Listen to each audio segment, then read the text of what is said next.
కళ్ళ చుట్టూ swelling are I bags, కన్ను రెప్పలు వాయడం అనేది చాలా కామన్‌గా చాలామంది చెప్తుంటారు, చూస్తుంటాము.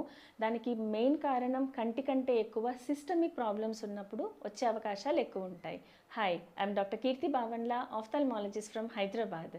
ఈ ఐ స్వెల్లింగ్ అనేది ఒకవేళ మార్నింగ్ నిద్ర లేచిన తర్వాత ఇమ్మీడియేట్‌గా ఎక్కువగా ఉండి, సాయంత్రం అయ్యేసరికి తగ్గిపోతున్నాయా? ఆ విషయాన్ని గమనించండి. అలా మార్నింగ్ పఫీనెస్ ఉండి ఈవినింగ్‌కి తగ్గుతోంది అంటే ఖచ్చితంగా కిడ్నీ చెకప్ చేయించుకోవాలి. ఎందుకంటే కిడ్నీలో నుంచి మన ప్రోటీన్ లీకేజెస్ ఎక్కువున్న వాళ్ళకి ఇలా వస్తుంది.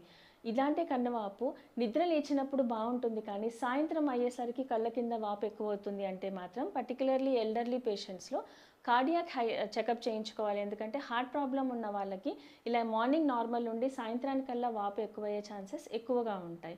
చిన్న పిల్లల్లో అయితే బోర్లా నిద్రపోయే పిల్లలకి కళ్ళు వాపు అనేది వస్తుంది. ఆర్ ఐ రబ్బింగ్ హ్యాబిట్ ఉన్న వాళ్ళకి వచ్చే అవకాశం ఉంటాయి. ఎల్డర్లీ అంటే మిడిల్ ఏజ్డ్ వాళ్ళకి ఎవరికైనా థైరాయిడ్, హైపోథైరాయిడ్ స్టేట్ అనేది కూడా వాటర్ రిటెన్షన్ స్టేట్ అది. వాళ్ళల్లో కూడా ఐ బ్యాగ్స్ అనేది రావచ్చు.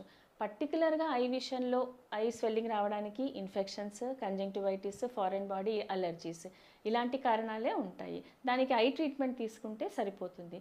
ఇంకా కొన్నిసార్లు మెడిసిన్స్ పడని వాళ్ళకి కొన్ని డ్రగ్ అలెర్జీస్‌కి కంటి చుట్టూ ఒక సిమ్మెట్రికల్ ప్యాటర్న్‌లో 2 కళ్ళకి సమానంగా ఇన్ఫెక్షన్ అంటే అలెర్జీ కలర్ చేంజ్ రావచ్చు ఆర్ వాపు కూడా రావచ్చు. అది కూడా ఒక్కసారి గమనించుకోవాలి.